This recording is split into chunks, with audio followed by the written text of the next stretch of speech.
Hello, my name is Hussein, and today I want to talk about my master thesis, a comprehensive study on the complete charging-discharging cycle of phase change material using intermediate boiling fluid for thermal storage application.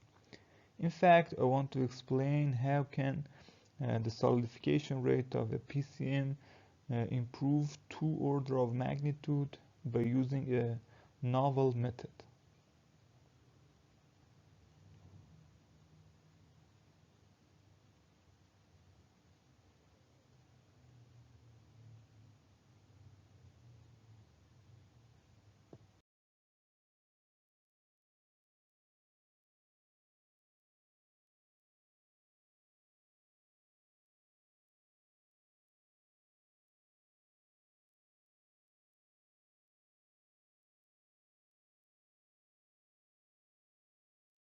This presentation includes four sections. In first part, we discuss about introduction. We have materials and methods in second section, and then we discuss about results. And in the last section, we have conclusion and future works. First, we want to know the importance of research. Fossil fuels are still the primary source of energy production. However, it is widely believed that fossil fuels are responsible for environmental issues such as climate change and global warming. Additionally, the depletion of such sources of energy in the near future is inevitable. Therefore, finding new sources of energy that could replace fossil fuels is very important. Renewable sources of energy are a very good choice. They are clean and environmentally friendly. But one of the main limitations of using renewable energies as independent and reliable sources is the fluctuation in the available energy level. The amount of available solar or wind energy is not permanent during the day or annually. One of the main methods to decrease the fluctuation in the energy level is storing energy at peak times and using it when the available energy level diminishes. Phase change materials, due to their ability to store high amounts of energy at a constant temperature, are among the best candidates for thermal energy storage. Although PCM have a variety of application, their usage is limited due to their low rate of melting and solidification. So, in this research, we want to find new method for improving thermal properties of PCMs. All the research is done to improve the PCM's solidification and melting rate can be categorized into two groups. First, addition of materials with high thermal conductivity such as nanoparticles and foams. Next is modifying PCM's storage tank, for example, by using fins. All of the previous research increased the solidification rate by enhancing thermal conduction heat transfer. But in this study, we introduce a novel method that can increase solidification and melting rate by producing a new heat transfer mode. In other words, continuous boiling and condensation of an intermediate fluid increase overall heat transfer and, consequently, solidification and melting rate. We need two kinds of materials for this research, an intermediate boiling fluid and a PCM. Two principles must be considered for material selection. First, intermediate fluid's boiling point must be lower than the solidification point of PCM in order to boiling and condensation of intermediate fluid can be continued until the end of PCM solidification. Next, because PCM properties must not change during the process, intermediate fluid must have very low solubility in utilized PCM. According to these two principles, acetone selected as an intermediate boiling fluid and paraffin selected as PCN. We can see they have properties that we want. We can see experimental setup. In this slide, the storage enclosure is a Pyrex cylinder. The cylinder is sealed at both ends with two stainless steel flanges which are pressed on the cylinder via four threaded rods and 8 nuts. Two gasket layers placed to seal the flange and the cylinder, a copper coil used as the condenser, a plate heater placed at the bottom of the enclosure. Multiple layers of polyurethane are placed between the heater and the lower flange in order to minimize heat loss.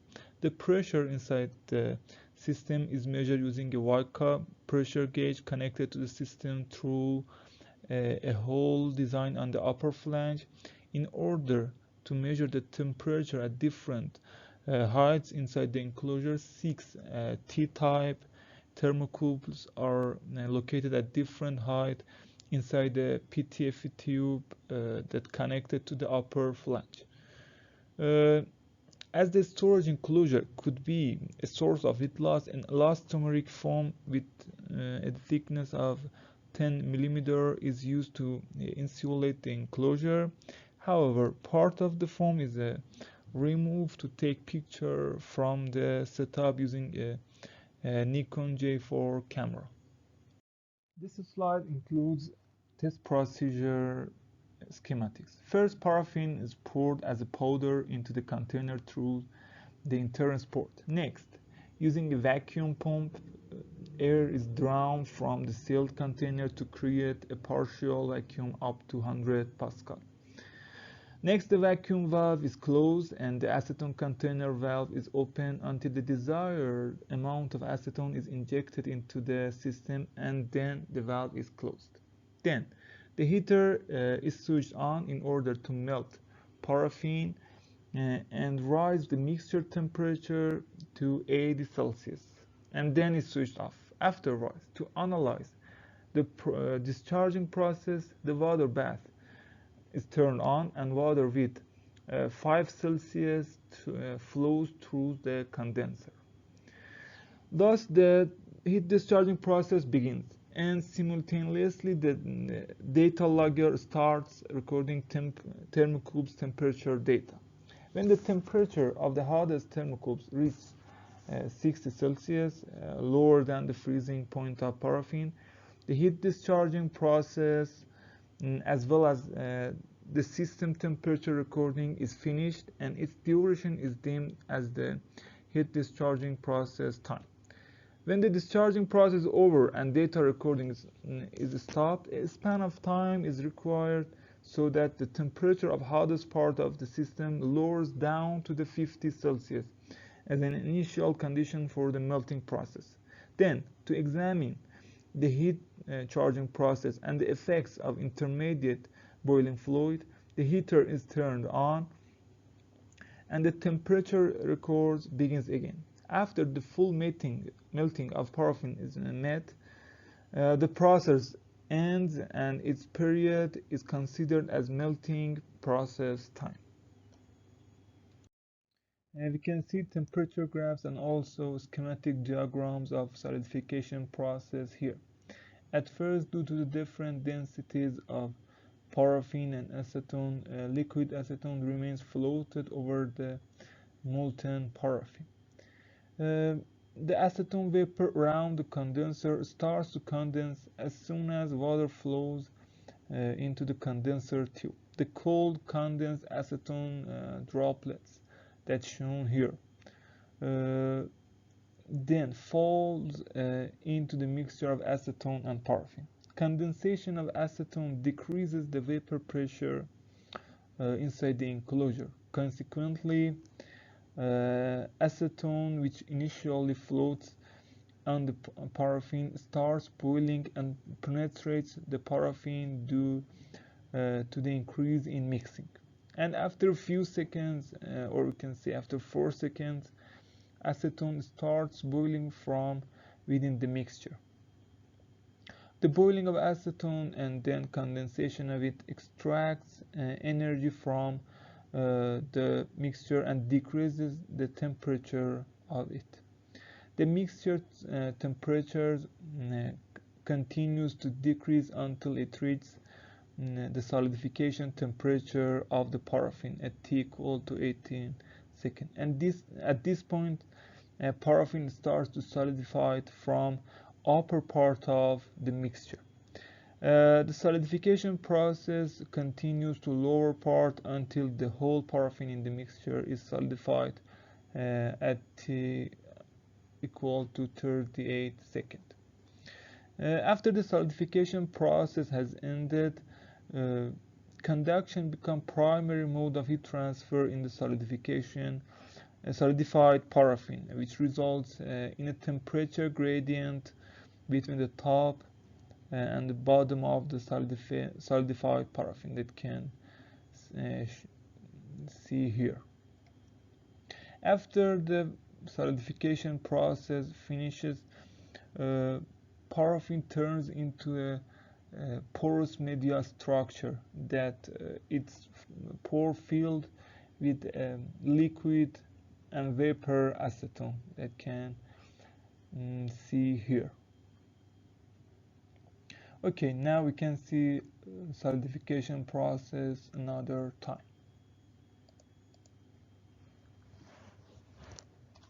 Okay, extreme boiling and mixing are clear here.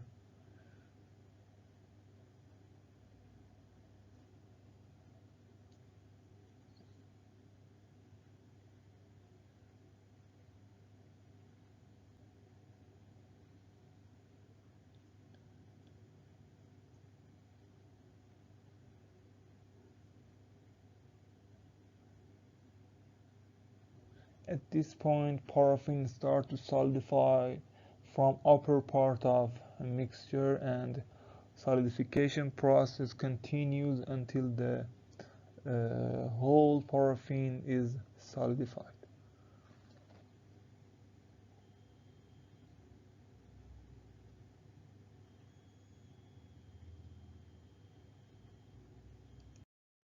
Melting process. At first, we have solidified porous paraffin that its pores filled with acetone. In the melting process, the presence of acetone in the solid paraffin foam increases the melting rate and improves the melting time. In fact, the existence of acetone in foam pores while being heated firstly causes the trapped liquid acetone to vaporize and local pressure to rise, which results in faster melting of paraffin foam. And secondly, by penetrating and releasing its latent heat in upper section of solid foam, the vapor acetone causes the upper layer of paraffin to melt faster, resulting in reduced melting time. We can see a process here. In other words, in addition to convection heat transfer of molten paraffin, the movement of vapor acetone and its penetration into upper layer of paraffin foam leads to increase in heat transfer. It should also be noted that as the paraffin melts, the acetone trapped in the pores is released, and eventually the amount of acetone in molten paraffin increases. Increased acetone in the molten part causes higher boiling, more interaction, and better heat transfer between the molten and solid parts, which increase the melting speed. We have most important result in this slide. First, in the solidification process, boiling and condensation of acetone as the primary heat transfer mode decrease the solidification rate by 2 orders of magnitude. Once the solidification process finishes, paraffin turns into porous media using the intermediate fluid in which its pores are filled with liquid and vapor acetone. In the melting process, boiling of acetone, penetration of its vapor into the foam pores, and then its condensation with foam pores cause the main mode of heat transfer to change from conduction into convection, which ultimately led to an improvement in the melting time.